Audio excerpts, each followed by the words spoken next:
We've all experienced it. You see someone yawn and suddenly you can't help but yawn yourself. But why is yawning so contagious?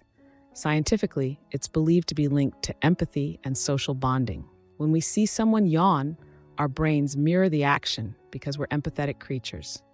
Additionally, some studies suggest that yawning helps regulate brain temperature, promoting a form of collective cooling in social groups.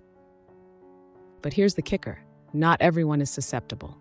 In fact, some scientists believe that individuals less affected by contagious yawning may have different empathetic tendencies.